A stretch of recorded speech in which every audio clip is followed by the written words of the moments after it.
Muito bem, nessa aula de hoje, nossa aula número 12 do curso de Fundamentos de Óptica e Propagação da Luz, PGE 937, vamos falar sobre reflexão e transmissão em interface dupla e vamos aproveitar essa oportunidade para a gente fazer umas alterações na formulação que a gente mostrou originalmente, apenas para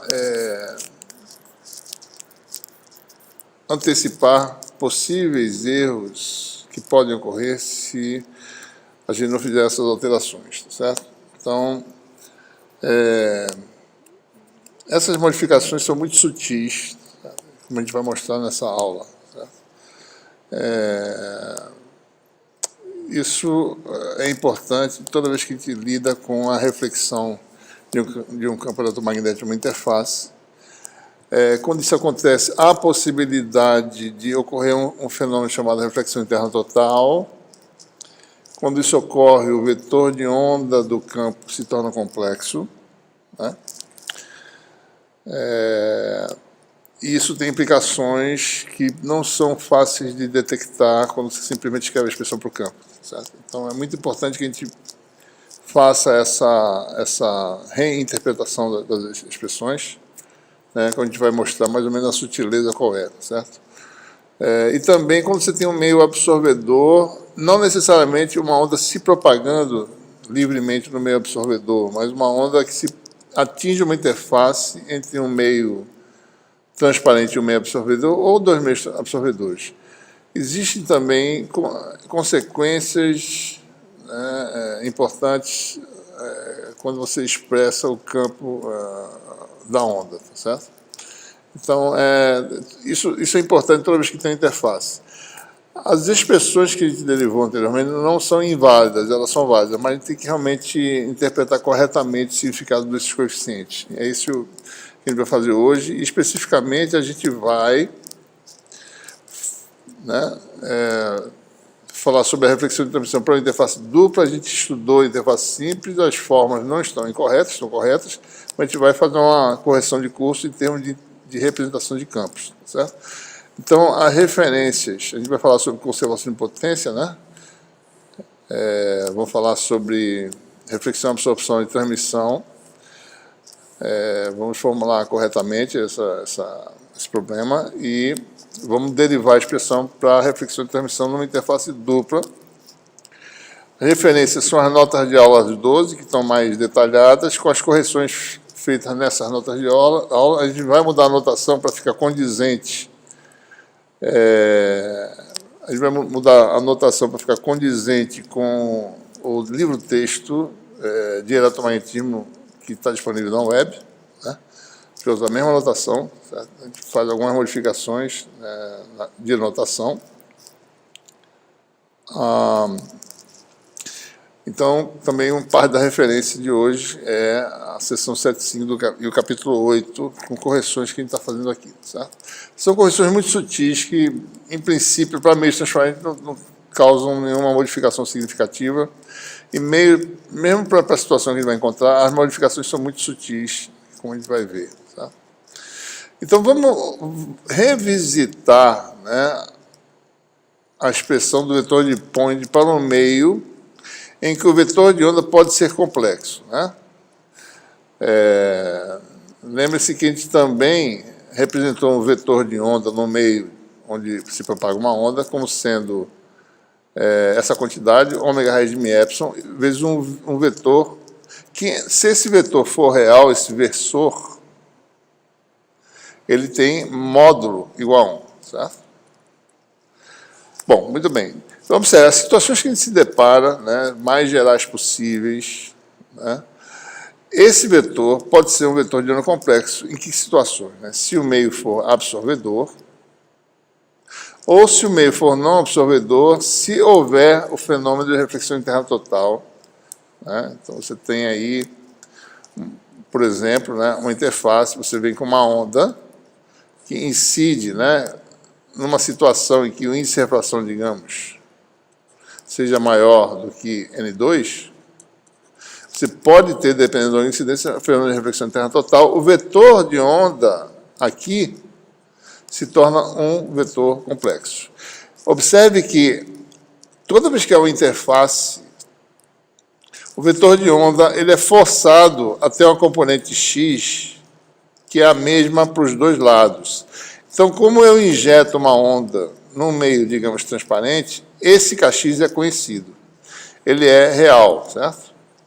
Então, eu obtenho no outro meio, sobre a reflexão interna total, um vetor complexo, mas com kx real. Ou seja, a parte, como eu vou dizer, digamos, do vetor é complexa, é imaginário, né?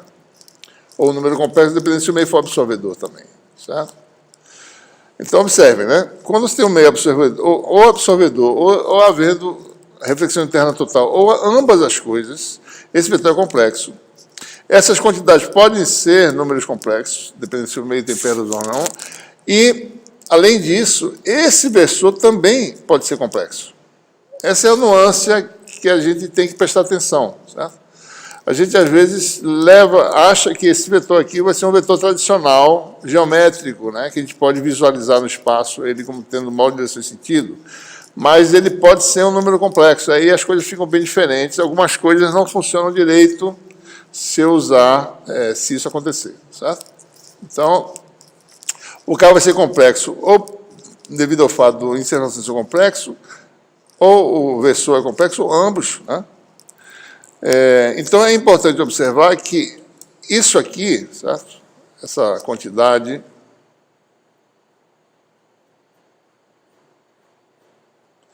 né, veio da equação de Helmholtz, né? Laplaciano de um campo, uma componente de campo, mais um número que é K2, campo igual a zero, e esse K2, ele foi definido, ele veio, tá certo, da equação diferencial. Ele é simplesmente ω2 μ epsilon, né? E com ele, quando a gente falou em onda plana, a gente definiu um vetor que tem componentes kx, ky e kz, cujas somas dos quadrados dá ω2 μ epsilon, né? Como eu estou falando para vocês, isso pode ser um número complexo, né? Alguns desses valores podem ser complexos, então algumas implicações existem. Então, essa é a definição original. A gente também definiu versor, tá certo? Com componentes kx sobre ω raiz μ epsilon, que é kx sobre k, né? O y nós definimos como sendo ky sobre k, e o z como sendo kz sobre k, e a soma dos quadrados dá 1, né? Ou seja, isso aqui permanece válido, não tem nenhuma diferença, né? Certo? Muito bem. Então, a propriedade que nós temos aqui é que o K escalar K, né, vai dar N2K0 ao quadrado, que dá isso aqui, que dá N2K0 ao quadrado, U escalar U. Ou seja, U escalar U vale 1, certo? Mas esse versor pode ser complexo, certo? Exemplo, né? Suponha que o nosso vetor de onda, num meio qualquer, tem uma componente x real e uma componente y imaginária, menos j gama, né? Isso aqui ocorre em que situação? Bom, reflexão interna total. Você tem uma componente longitudinal z imaginária. Então, se você fizer k escalar k, isso aqui vai dar o quê? Kx ao quadrado menos gama ao quadrado, né? E módulo de k ao quadrado, por sua vez, é k escalar k conjugado, né? Que é kx ao quadrado mais gama 2. Então, essas coisas são diferentes, né? Isso é diferente disso, né? K escalar k é uma coisa, k escalar k conjugado é outra coisa. O meu versor que eu definiria aqui seria U igual a k sobre k, certo? Em que k, né, nk0. Então, isso aqui é k sobre nk0. Então, imagine que n seja real, certo? E k seja imaginário, seja complexo. Então, isso aqui vai ser kx 0 menos j gama sobre n k0, né? Então, observe que U é um vetor, um versor, pseudo-versor, digamos assim, que tem, suponha que n seja real, isso aqui é real, então é um versor que é um versor complexo, né? Ele satisfaz uma propriedade que é U escalar U, por definição, igual a 1, certo? Mas módulo de U ao quadrado não é igual a 1, certo? Módulo de U ao quadrado dá kx ao quadrado mais gama 2, dividido por n2k0 ao quadrado, mas n2k0 ao quadrado é, como eu acabei de falar, kx ao quadrado menos gama 2, que é o k escalar k, certo? Então, o módulo de U ao quadrado é um vetor, tá certo?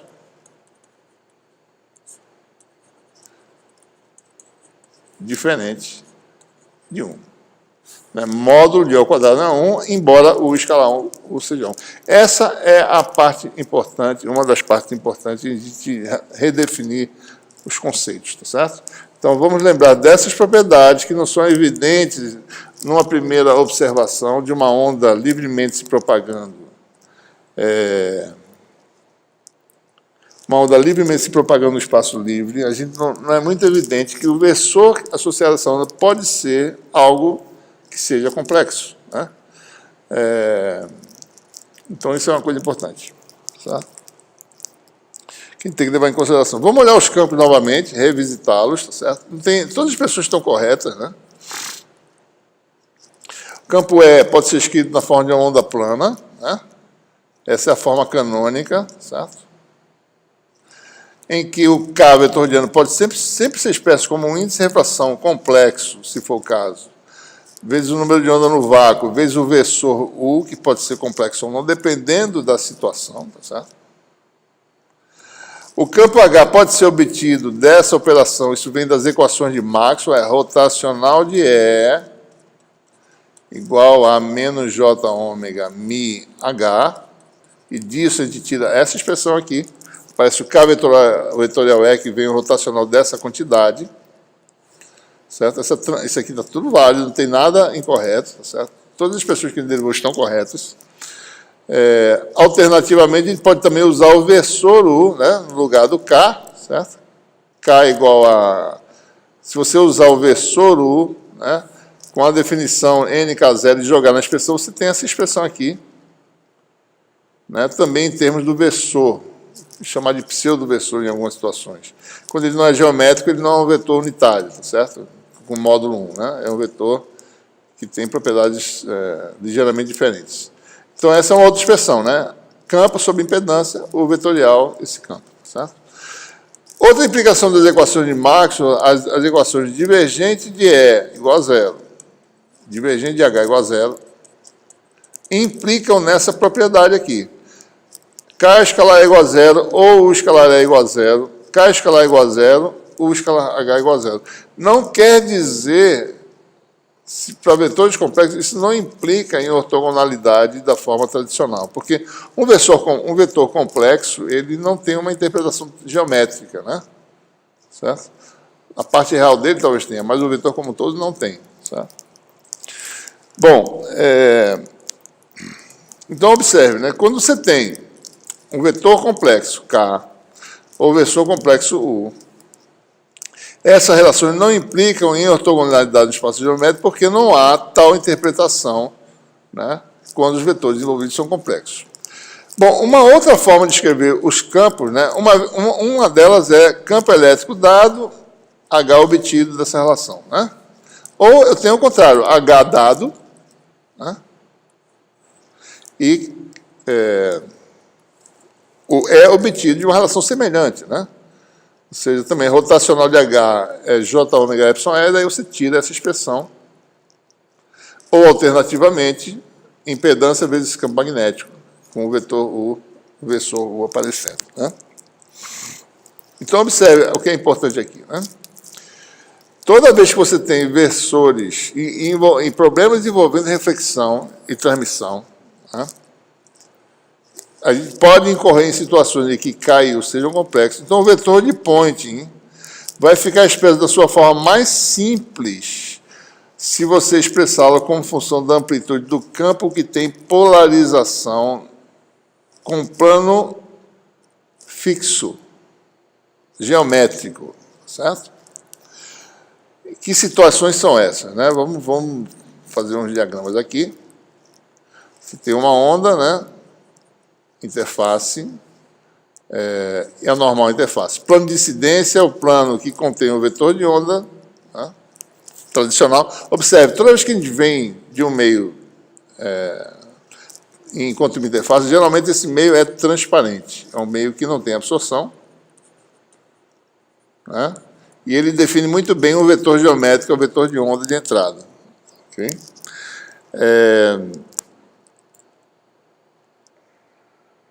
Então, a onda S é aquela em que o H está no plano de incidência, a onda S, né, também chamada transversa magnética, porque o campo magnético é transversal totalmente, certo? Aliás, desculpe, o campo elétrico é transversal, onda TE, né? O campo elétrico é totalmente transversal em relação a uma definição de guerra de onda, certo? A gente chama às vezes de TS, tipo de onda, que é a onda S que o campo elétrico, aqui no caso, estaria entrando no quadro, por exemplo, né? Então, E vetorial H dá o fluxo de vetor para cá. Então, nesse caso, o campo elétrico, em todos os meios, tá certo? Transmitido, etc., ele sempre vai ter uma polarização bem definida na direção geométrica do eixo Y, né? Então, você realmente tem um campo elétrico realmente com polarização, com direção e sentido bem definido geometricamente. Certo? Então, para ondas S, quem tem plano de polarização fixo no espaço é o campo elétrico. Certo? Então, nesse caso, ele teria uma polarização bem definida na direção Y. Para ondas P, quem tem amplitude de campo uma polarização bem definida é o campo magnético. Né? Ondas P, nós sabemos, o campo elétrico agora está no plano de incidência, mas quem tem polarização bem definida é o campo H, que ele está entrando no quadro. Por que a gente está falando isso? Né? Eu acabei de dizer, como um dos vetores é ortogonal a K, né?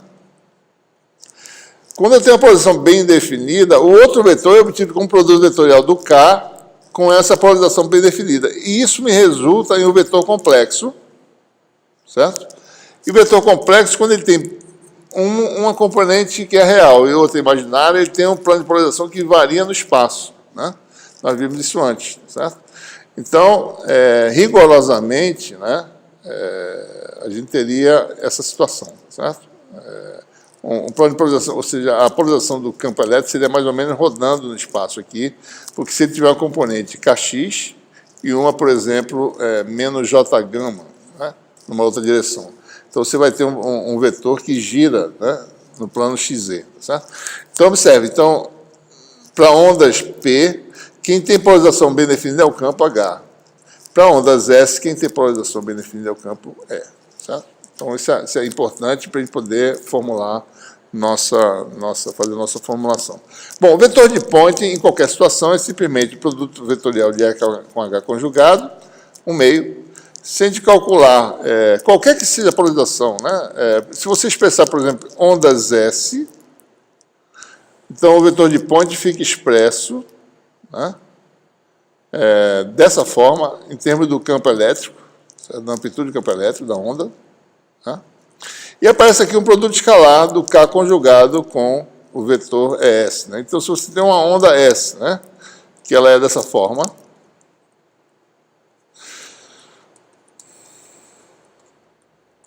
então, o vetor de point pode ser expresso dessa forma aqui, aparece o mi conjugado aqui embaixo, certo? Amplitude, módulo quadrado disso aqui, né? E aparece o produto escalar do K conjugado, que não é igual a K, né? K conjugado de escalar é S, vezes S conjugado, né? Se esse vetor fosse real, isso aqui dava zero, certo? Se o K fosse real, dava zero. Mas quando o K é complexo, não necessariamente é verdade que K escalar S dá zero, né? Então, essa é uma particularidade importante. Se eu for usar para ondas P, eu vou usar o contrário. Eu vou expressar o meu vetor de point em termos do campo magnético. Então, observe, né? Quando eu for usar ondas S, eu vou expressar o vetor de point em termos do vetor que tem polarização fixa no espaço, que é o campo elétrico. Ele está na direção, digamos, Y. Né? S é paralelo à direção Y. A gente vai ver já isso direitinho, tá certo? E para ondas P, eu vou usar o campo que tem polarização fixa. Então, o H da onda P, ele é paralelo a Y. Né? Então, a gente vai ver que as expressões ficam simples, não fica isso aqui tudo, se eu fizer essa expressão, certo? Se eu fosse fazer em termos de se eu escrever isso aqui, eu posso escrever aqui P também, se eu quiser, certo? Não vai mudar nada, né? Posso botar isso aqui, certo? É a mesma expressão, tanto, independente da polarização, o resultado desse aqui. Certo? Só que para a polarização S, ele vai mostrar agora que esse termo aqui dá zero. Para a polarização P, esse termo não dá zero, e aí complica bastante a expressão. Por isso que é melhor utilizar, certo, o vetor de Poynting expresso em termos do campo que tem a polarização fixa. Certo? Então é para isso que a gente vai fazer. Vamos fazer então o nosso. Como a gente está falando de reflexão, né? Isso é importante para o contexto de reflexão. No meio I, o vetor de onda tem duas componentes, Kx e Ki. Ki é a componente Z. Eu botei uma barra para lembrar que isso pode ser um número complexo, dependendo se o meio é absorvedor ou não. Então, observe, né?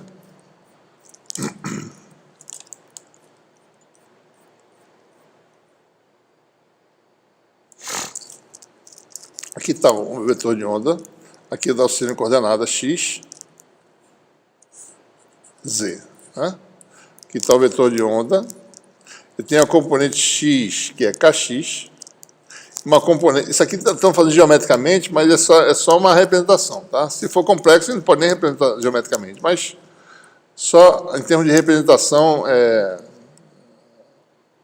ilustrativa. Então, o K tem uma componente x, que é kx, e uma componente z, que é ki, né? Só que esse é um número, pode ser complexo. Como eu falei antes, né? Quando você vem com uma onda e atinge uma interface, o kx é real, certo? Então, qualquer que seja o número de interfaces que eu tiver, em todas elas, o kx vai ser real em todos os meios. Então, o kx é forçado pela onda de entrada, e as componentes z se tornam complexas, dependendo do que acontece. Né? Mesmo que o meio aqui seja absorvedor, tá certo? Todo mundo só vai ter a parte componente Z complexa. A componente X é sempre real, porque é forçada a ser igual ao Kx da entrada. Né? Bom, então vamos ver aquela questão. A gente quer mostrar o seguinte, que esse termo aqui dá zero para a polarização S e esse termo dá zero para a polarização P. Né? Então vamos ver, por exemplo, o campo elétrico. Né? Ora, como o campo elétrico da onda S, né, tem uma polarização bem definida, ele pode ser escrito sempre dessa forma, né? O produto de um número complexo vezes um vetor real. Esse vetor real é um vetor que é no sentido do versorzinho a y. É um vetor geométrico real, tá certo? Então, ou seja, por isso que a gente está falando de polarização fixa. No caso da polarização S, o vetor campo elétrico é um número complexo vezes um vetor real. E daí a gente pode determinar o produto escalar, né? Bom, então vamos lá. Isso aqui vem das equações de Maxwell. K, produto escalar com S, dá zero. Calculo o conjugado disso, dá K escalar S conjugado, que dá zero.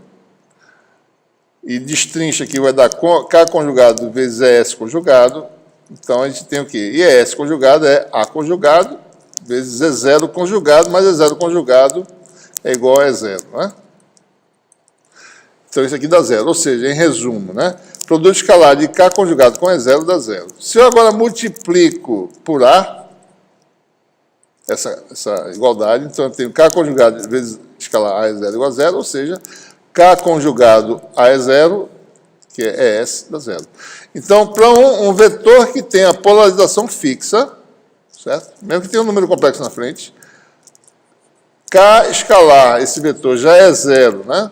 Devido às equações de Maxwell, e o fato dele ter polarização fixa implica em K conjugado escalar S igual a zero, certo?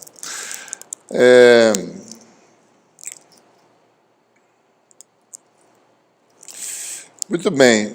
Da mesma forma, se eu for fazer o mesmo raciocínio para um campo, para uma onda P, em que o campo magnético tem polarização fixa, eu posso mostrar que o produto escalar do K conjugado com H da onda P é sempre zero, porque HP tem uma direção fixa no espaço, isso aqui é verdade. Isso realmente implica num produto escalar igual a zero, né? Então, com isso, o que acontece? Bom, o vetor de point para ondas S fica mais simplesmente expresso, ou seja, a gente corta aquela parte que dá zero, né? Só acontece se a onda for S.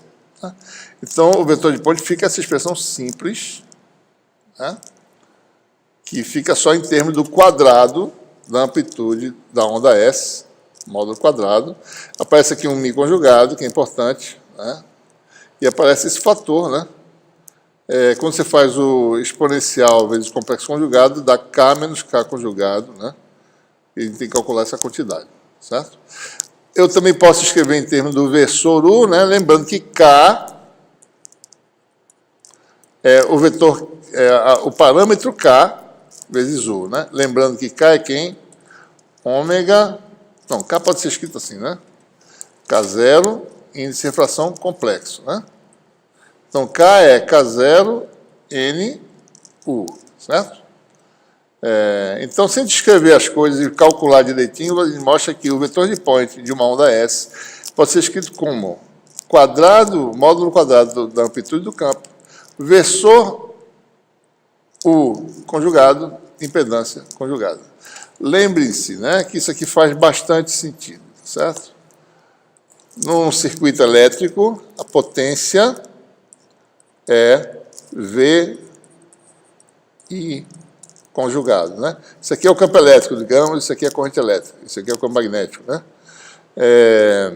Se eu quiser escrever em termos do campo, ou seja, da tensão, I é igual a V sobre Z, isso aqui vai dar um meio de V conjugado sobre Z conjugado, né? Que dá um meio de módulo de V2 sobre Z conjugado. Então, por isso que aparece o conjugado de Z na expressão para o vetor de Poynting, né? Z conjugado aqui. V2, que é tensão ao quadrado sobre o conjugado da impedância. Então, está tudo perfeitamente correto agora, tá certo? E da mesma forma, o fato de K escalar H conjugado a onda P dar zero implica em o vetor de Poynting expresso para a polarização P vai ser dado por essa expressão agora, certo? Em que aparece aqui HP ao quadrado, né? E você tem, então, essa outra forma de expressar, né? Ou dessa forma, o vetor K, ou Z, campo magnético ao quadrado, vetor de onda U. Né? Então, essa é a forma, se você expressa em termos de uma onda com polarização fixa, em que o campo magnético tem polarização fixa, ou essa é a forma quando o campo elétrico tem polarização fixa. Né? Ok? Muito bem, então, com essa compreensão de como expressar as coisas e de que forma é mais conveniente de usar, ou expressar em termos de amplitude de campo elétrico, o vetor de Poynting, ou em termos de amplitude de campo magnético, a gente pode prosseguir agora, né? E fazer algumas considerações no tocante a balanço de energia, né? E a gente vai calcular, né? Algumas coisas, tá certo? Usando o vetor de Poynting, né?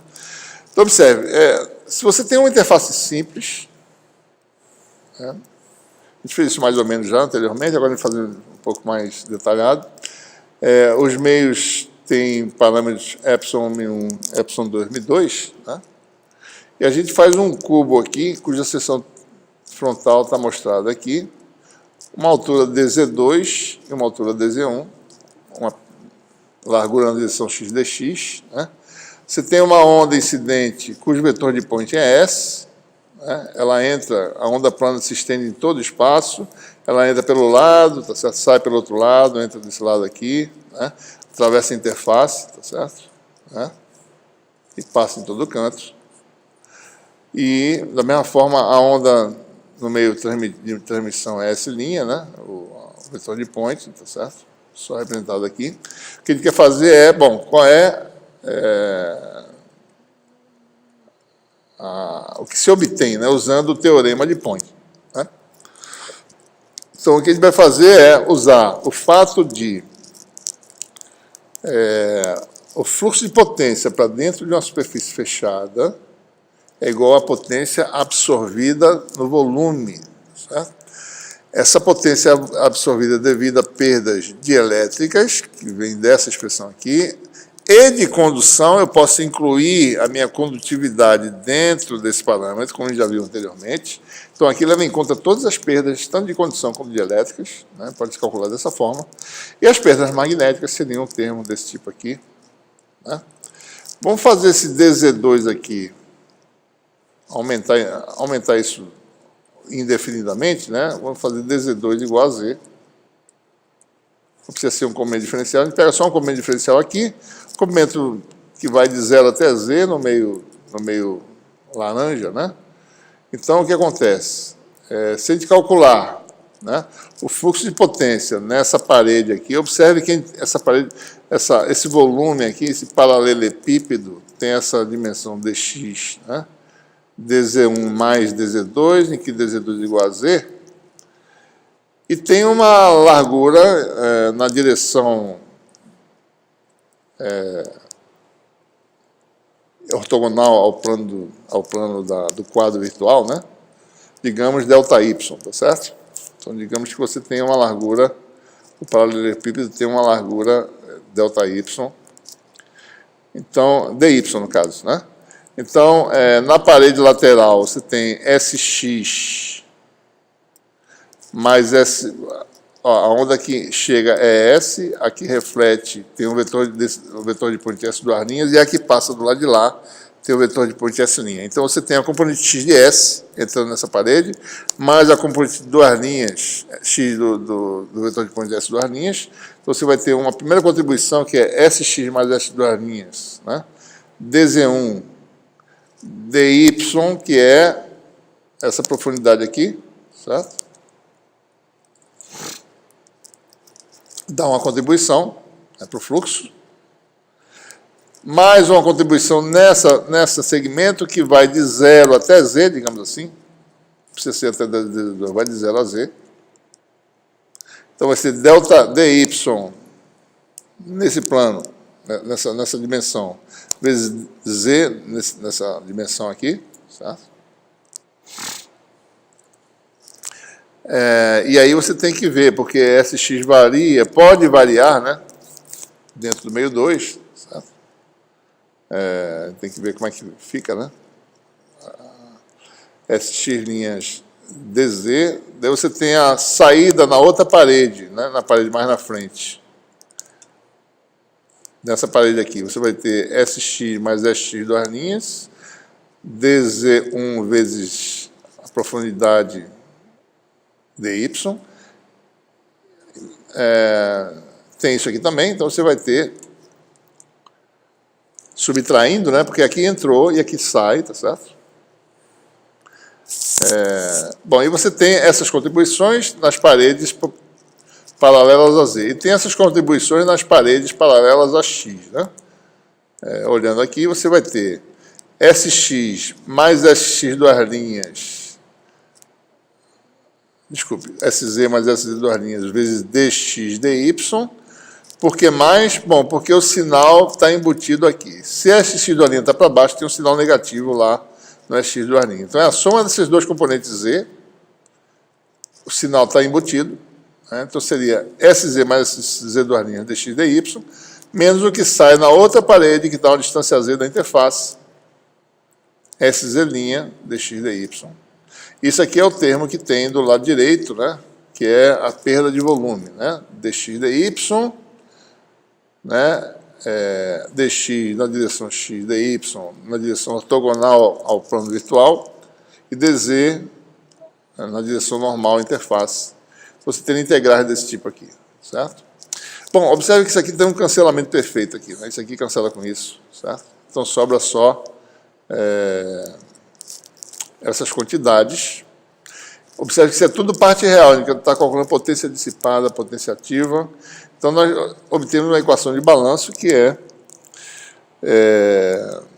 a parte real, né, de S do vetor de Poynting de entrada, SZ, mais do vetor de Poynting da onda refletida, que é Z duas linhas, igual à parte real do SZ da onda transmitida, mais um termo, né, que depende até onde você vai integrar, né? Então, se você mede o fluxo que sai numa parede, né? Deixa eu fazer um desenho aqui separado. Então, a nossa interface. Então, aqui, tudo é real aqui, não existe...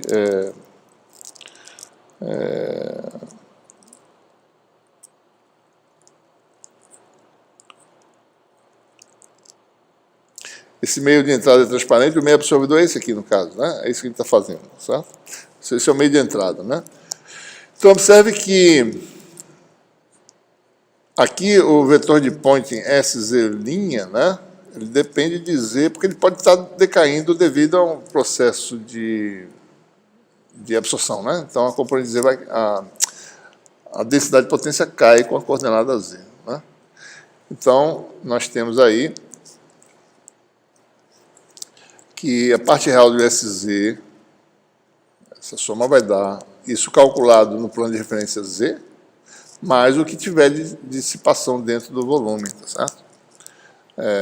Né? Aliás, essa expressão aqui, ok? Se eu fizer Z tender a infinito, né? Se eu integrar em todo o volume acima da interface, havendo dissipação, certo? Então, você tem que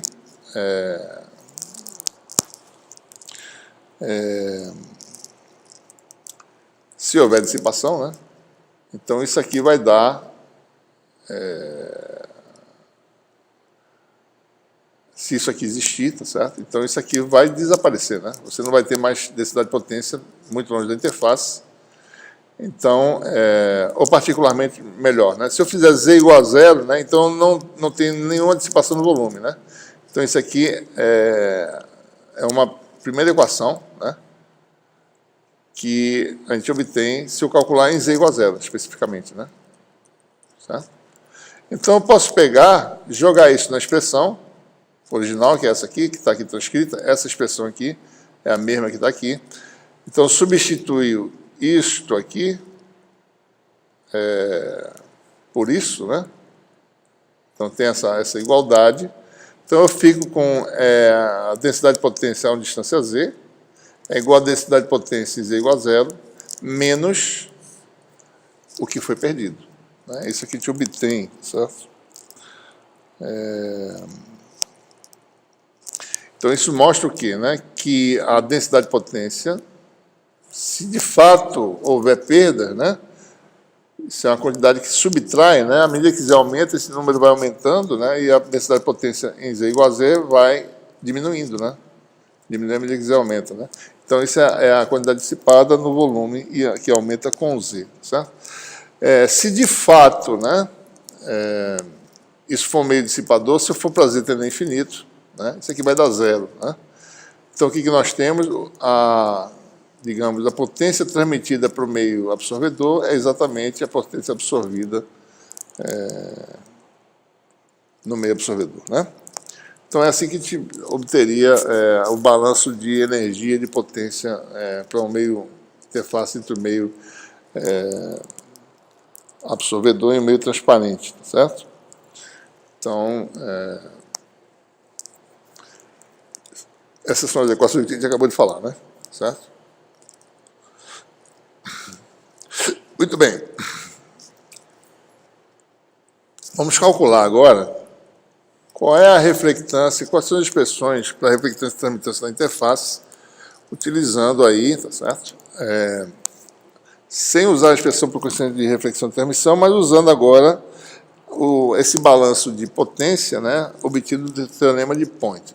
Então, lembrando, para ondas TE, né, os coeficientes de transmissão vão ser definidos como, ou seja, lembrando, né, que a gente representa os campos pelo campo que tem, ou seja, a gente expressa como fundamental o campo que tem polarização fixa para ondas S. Quem tem polarização fixa é o campo elétrico, né? Então, ele define a onda refletida, tem o coeficiente de reflexão de amplitude do campo refletido, em relação ao campo incidente, chama de E, e o transmitido é uma constante coeficiente de transmissão tal S vezes zero. Né? Como sempre, o meio 1 não absorvedor, o meio 2 possivelmente absorvedor, se for o caso, a componente Z do K, né? É imaginária, tem a parte real imaginária. Né? E lembrando, né, toda vez que a gente vem numa interface, entra no meio não absorvedor, a gente força que a componente X do vetor de ônega seja real. Né? Quem se torna imaginária é a parte componente Z. Né? Bom, então, calculando o vetor de point usando a expressão adequada, né? Ou seja, o vetor de point para ondas S é expresso em termos do campo de elétrico. Então, usando a expressão canônica que a gente acabou de derivar, né? Essa expressão aqui que eu mostrei no começo das notas originais, está aqui, né? Essa aqui é a expressão original, né? Ômega biconjugado, né? S ao quadrado, estou usando essa expressão. Então, aqui na entrada, meia não absorvedor, Mi conjugado dá Mi1, certo? Aqui dá o conjugado de K, que é o próprio K, que K é real. Né? Então, aqui está a expressão por densidade de potência de entrada, dada, a gente calcula a componente Z dessa densidade de potência, módulo de ao quadrado, parte componente Z do K, que é K1, sobre 2 ômega Mi1. Onda refletida, né? Isso aqui muda o sinal da componente Z, a onda volta. Né? Aqui tinha um fator que aqui tem um Z, né? Em Z igual a zero, isso aqui dá 1, certo? Então, onda refletida. Aqui também tinha, né? Eu esqueci de colocar. Eu já fiz em Z igual a zero. Isso aqui não precisa nem colocar isso, porque já é em Z igual a zero, certo? Então, a componente Z da onda refletida vai dar um menos aqui, né? Lembrando que eu falei antes, né? Vai aparecer o sinal. Então, você tem o gama de onda S, que é o coeficiente de reflexão, que a gente chama de gama. A transmitida, por sua vez, agora nós temos um vetor que pode ser complexo, né? E o K conjugado aparece um K2 conjugado aqui, certo?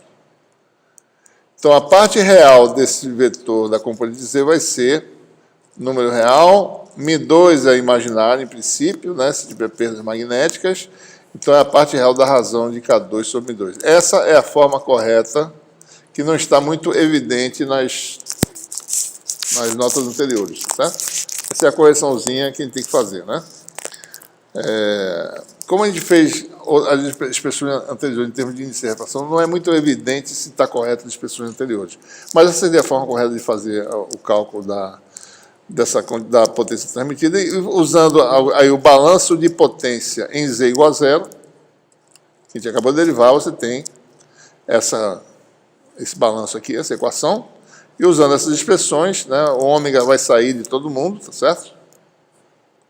O 2 também vai ficar os coeficientes, a permeabilidade, né? E aqui a expressão que a gente obtém. Módulo quadrado com essa reflexão, mais essa quantidade, igual a 1, ou seja, reflectância mais transmitância, igual a 1. Reflectância definida como quadrado do módulo do coeficiente de reflexão, e a transmitância como sendo essa quantidade, né, coeficiente de transmissão, tal S, de campo elétrico, Mi1 sobre K1, real de K2 sobre Mi2 conjugado.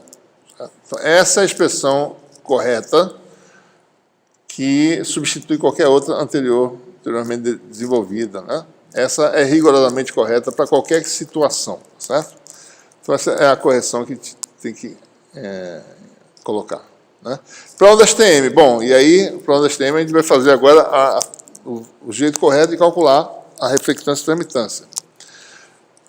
Coeficiente de reflexão para ondas TM é definido em termos de amplitude de campo magnético, certo? Não de campo elétrico. Né? Então, a onda refletida é um coeficiente de reflexão de amplitude gama P vezes H, a transmitida é tal P, isso aqui está errado, tal P vezes H, né? E, usando a expressão do vetor de point em termos do vetor que tem polarização fixa, né? Então, é H2 sobre ômega epsilon 2, vezes 2, né? Isso aqui não tem conjugado, é Kx zero com A1, parte real vai dar isso aqui. Onda refletida também é real, todo mundo é real, parte real dá isso aqui. E a onda transmitida, por sua vez, aí você tem K2, que é um número pode ser imaginário, e ε2 pode ser um meio dissipativo, né?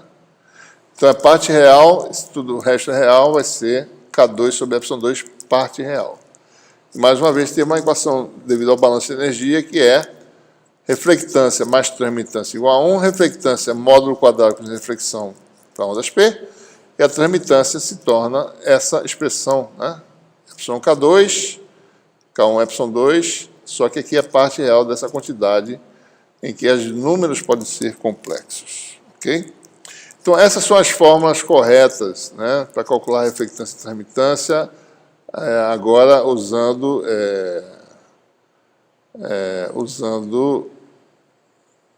essa conceituação mais precisa, né, em relação ao que a gente tinha feito antes, tá certo?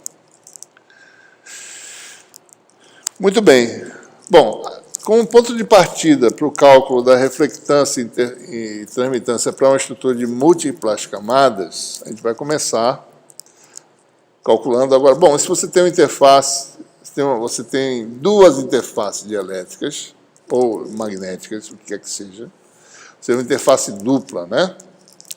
Como é que a gente vai fazer as contas, né? Agora você tem esse problema aqui, né? Uma onda plana incidente, meio 1, uma onda plana refletida, uma onda plana transmitida, como resultado do que quer que aconteça. Você pode imaginar múltiplas reflexões, mas no fim das contas, a solução aqui é uma onda plana que vai e uma que volta. Aqui é uma que vai e uma que volta, e no meio tem uma que vai, né? Não tem reflexão advinda de nenhuma interface mais na frente. Bom, o resultado que a gente vai derivar é exato para o caso de ondas planas. Ondas planas, como nós falamos, são essas idealizações, né? Você tem interface, toda essa interface é banhada pela onda, certo? Banhada, iluminada, né, digamos assim, certo? Pela onda. Então, a onda existe em todos os pontos da interface. A onda refletida existe em todos os pontos da interface. A transmitida também, né? Existe, ou seja, toda interface iluminada por uma onda infinitamente extensa, né? Esse é o caso ideal, certo? Então, o resultado que a gente vai derivar é exato para o caso dessas ondas que iluminam a interface em toda a sua extensão. Mas, obviamente, o que acontece, né? Nós temos aí, caso real, você tem, às vezes, uma interface e um feixe de laser, né? Iluminando a interface, então, parte vai ser refletida e parte vai ser refratada, né? Você pode ter um feixe de micro-ondas, né, vindo de uma antena, tá certo? Que está iluminando, bate em algum anteparo e reflete. Então, essas coisas têm extensão finita. A gente pode dizer que a largura, digamos, do feixe é W, né? Então, nosso resultado vai ser muito bem válido, né, para situações em que a espessura da camada envolvida é pequena em relação à extensão lateral do feixe de radiação eletromagnética incidente, certo? Então, a gente pode ficar tranquilo que o resultado vai ser muito bom, certo? É claro que a gente pode calcular correções das expressões, mas as correções são muito, muito pequenas, né? Isso pode ser demonstrado experimentalmente, certo? Bom, como sempre, vamos admitir que o meio 1, que é o meio de entrada, é não absorvedor, e os meios 2 e 3 são meios genéricos, né? Absorvedores ou não. Pode ter reflexão interna total ou não, não importa, né? Nossa formação não depende do que aconteça agora, desde que a gente formulou corretamente nosso vetor complexo, nosso versor complexo, né? A interface de entrada está em Z igual a 0, a segunda interface Z igual a D, a espessura do filme, né? Em ótica chama de filme fino, essas camadas, né? Filme dielétrico ou filme metálico é D. E aí a gente simplesmente escreve as expressões para os campos, certo? Né? Bom, então vamos lá. Depende da polarização, né? Vou fazer o quê? Meio para ondas TM, ondas P, o campo que a gente considera como sendo aquele que define coeficiente de reflexão é o campo H, certo? Vamos admitir que o campo de entrada é unitário, ou seja, aqui é o campo H, aqui é 1 ampere por metro, certo? Dado o campo H, de entrada igual a 1, o campo é simplesmente obtido, né, dessa amplitude vezes um fator que mostra a direção e sentido desse vetor. E aí você tem aquela forma canônica de expressão, né? Sem usar impedância, para não fazer raiz quadrada, usando só equações de Maxwell tradicionais. Aqui está o fator de propagação. Né? Esse vetor, se fosse o vetor de onda de entrada como é real, esse vetor é ortogonal, né, ao vetor Kx, 0, K1, né? Produz escalada zero, certo? Esse vetor é ortogonal a K, certo? No sentido geométrico, realmente. Né? Campo transmitido, mesma forma, certo? Desculpe, o campo refletido, o campo magnético é γp vezes, né? E o campo é obtido desse aqui, usando equações de Maxwell. Né? Você tem aqui essa expressão. Observe a importância de definição dos campos. A gente sempre mantém a componente tangencial de E, certo? Sem mudar de sinal, pelo menos na definição, tá certo? Então, aqui nesse caso, a componente tangencial de E tem a componente X, né, que é a tangencial, é mais aqui, e a refletida também é mais, né? Quem vai definir se isso aqui muda ou não de sinal é o sinal de γp, certo?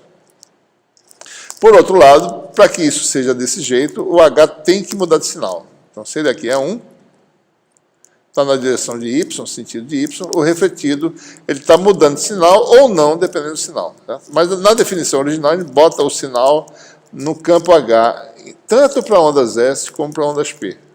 Sempre deixa E sem mudar o sinal e deixa a mudança de sinal na definição do H. Não quer dizer que um ou outro não mude de sinal. Quem muda de sinal, quem define isso é o coeficiente de reflexão. Certo? Bom, meio 2, campo transmitido da forma canônica, né? A gente vai ter uma onda que tem amplitude A vezes a amplitude da onda incidente. O campo então, é obtido, né, da definição das equações de Maxwell. Aqui tem uma amplitude A, certo? Aqui está o fator de propagação. E o campo refletido vai ter uma amplitude B, né? O campo magnético é B vezes o campo de entrada, que é 1, certo? São coeficientes em relação ao campo magnético de entrada. As mesmas definições. E, finalmente, o campo transmitido, na última interface, é o coeficiente de transmissão do sistema como um todo, que a gente chama de tau P, né? Que está aqui, ó. Observe que isso aqui é 1, né? Então, o campo magnético no último meio é tau P vezes o campo de entrada. Então, esse é o coeficiente de transmissão da estrutura como um todo, certo? E simplesmente aplicar as condições de contorno Z igual a 0 e Z igual a D. O que a gente obtém? Bom, equações, né? Vamos ver uma delas aqui. Por exemplo, campo tangencial é contínuo e Z igual a 0, né? Vamos ver aqui. Campo incidente, que dá K1 sobre ômega epsilon 1 tangencial, mais K1 sobre ômega epsilon vezes gama P, igual a K2 sobre ômega epsilon 2 vezes A. Então, a gente obtém essa primeira equação aqui. Né? Mais B, no caso, né? Porque tem a onda refletida que eu esqueci. Mais B. Observe que é sempre soma, né? Porque o campo tangencial está somando aqui por causa do sinal. E o campo magnético subtrai. 1 menos gama P é igual a onda incidente menos a refletida. Isso foi em Z igual a 0, né? Certo?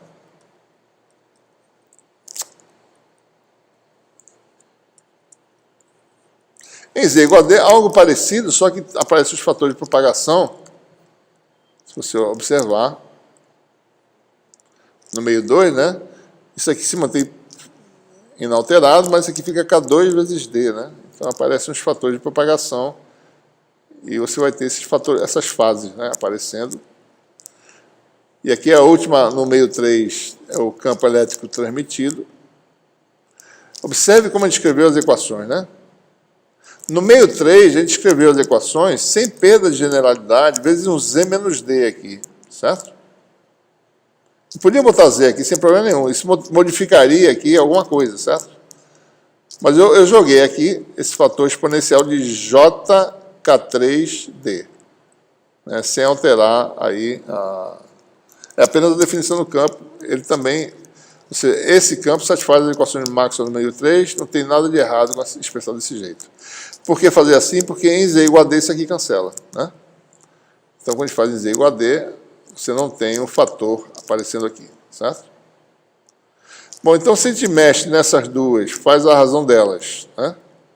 A gente obtém essa primeira relação, né?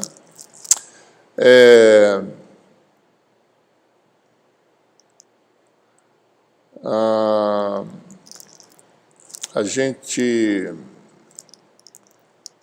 observe que dessas duas aqui eu posso fazer a razão e cancelar esse tal P, daí eu fico só uma relação entre A e B, né? E expresso B em função de A, tá certo?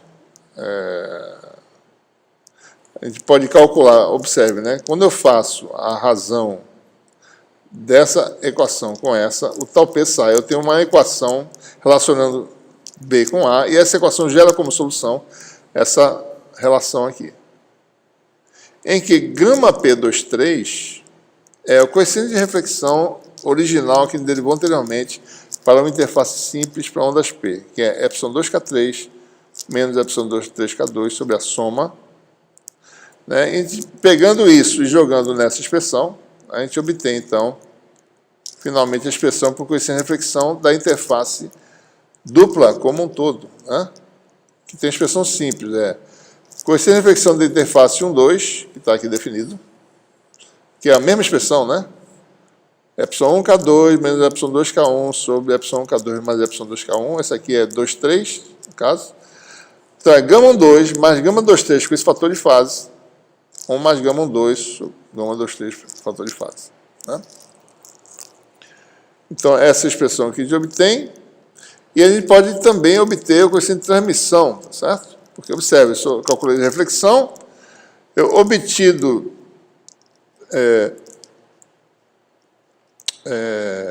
o gama, né, no caso. Observe, dessa equação, por exemplo, né? Dado o gama que eu acabei de calcular, eu obtenho duas equações para A e B, e eu obtenho, então, uma solução para A e uma solução para B. E essa solução é dada por essa expressão, né? Em que o coeficiente de transmissão de uma interface simples, né, para ondas P, que é a relação entre campo magnético transmitido e incidente, é dado por essa relação 1 menos gama, né, da interface, certo? Por exemplo, gama P12 é ε1K2 menos ε2K1 sobre a soma, né?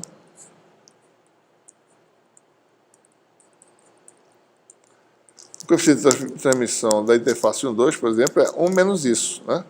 Então, se você subtrair, vai dar 2 ε2K1 sobre esse fator aqui embaixo, né?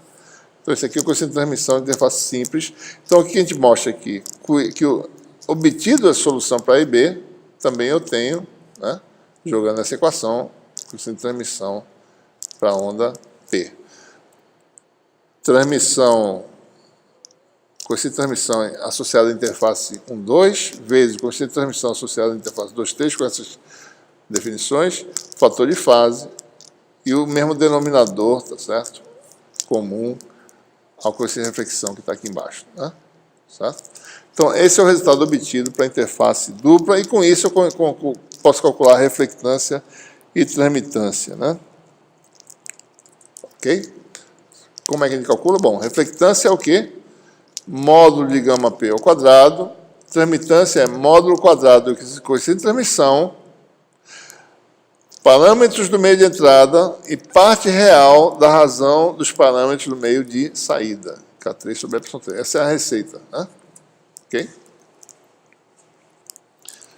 Então, é assim que a gente calcula o resultado para a interface dupla. Aí mostra o quê? Né? Que depende das propriedades materiais e depende da espessura.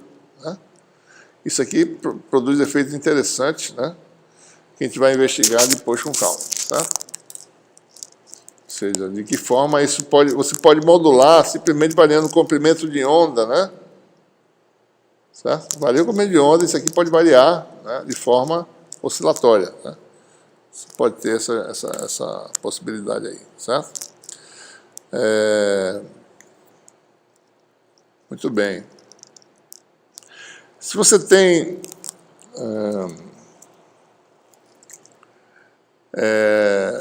por exemplo, né, se no meio 3 ele for absorvedor, certo? Você pode calcular a densidade de potência lá no plano de referência Z, usando a transmitância, né? Componente da densidade de potência, transmitância vezes fator exponencial que vem lá do balanço de potência que a gente derivou anteriormente, certo? Bom, a gente pode fazer o mesmo raciocínio para ondas S, né? Agora, quem é o campo que vai ser o campo que determina os coeficientes de reflexão? Bom, o campo é o campo elétrico, né? Aquele que tem polarização fixa. Então, admite um campo de magnitude, um campo unitário de entrada. Então, o campo H é obtido em termos do campo elétrico. A gente faz as mesmas considerações, né? Define aí o coeficiente de reflexão de campo elétrico, certo? Observe que eu mantive o sinal, né, da componente tangencial do campo elétrico, ó, 1 e 1, mesmo raciocínio, né? Quem muda o sinal é o campo magnético, menos, mais. Se o campo elétrico muda o sinal, quem determina é o coeficiente de reflexão, né? Bom, aí faz o mesmo raciocínio, não existe muita diferença em termos da análise, né, que faz, certo? Faz a mesma coisa, acontecendo no contorno e obtém, certo? Equações parecidas, né? Certo? É como se a gente mudasse de epsilon para mi, né? As equações são muito semelhantes, né? Basicamente é mudar epsilon para mi que acontece, certo? E a gente obtém, então, o resultado, mesma coisa, tá certo? Expressões semelhantes, mesmos resultados obtidos, né? E mesma expressão para coeficiente de reflexão, né? Só que aqui aparece o coeficiente de reflexão de interface simples para ondas S, né? Certo? Então, essas quantidades são para ondas S. Então, o gama é diferentemente, né? Lá é ε1K2, aqui é Mi2K1 menos Mi1K2, né? Para a interface 1,2 e para a interface 2,3, certo? Mesma coisa, definição agora é mais, né? Coeficiente de transmissão, porque coeficiente de transmissão é soma dos campos tangenciais, na realidade. Por isso que apareceu mais aqui. E no caso magnético é soma dos campos tangenciais, só que lá é 1 menos, né? Porque o campo refletido é menos, por isso que dá menos lá, certo? E aqui dá mais, né? Bom, e aí está o resultado obtido para a interface dupla, né? E da mesma forma a gente calcula a transmitância e reflectância usando a formulação original, né? E se a gente quiser calcular a transmitância no plano de referência Z diferente de D, né? Então vai dar uma atenuação aqui, se o meio for absorvedor, certo? Então é isso que a gente obtém, ok? Bom, então isso completa a nossa aula de hoje, e agora a gente tem só que prestar atenção nessa formulação em que os vetores são complexos, né? E usar a interpretação adequada de coeficiente de reflexão e transmissão, né? Ou seja, coeficiente de reflexão e transmissão, no contexto da nossa formulação, coeficiente de reflexão e transmissão é aquele, o de reflexão é aquele associado ao campo que tem polarização fixa, e o de transmissão também. Então, o que nós temos, né? Para ondas S, coeficiente de reflexão e transmissão é associado ao campo elétrico. Para ondas P, coeficiente de reflexão e transmissão é aquele associado ao campo magnético, né? Ok?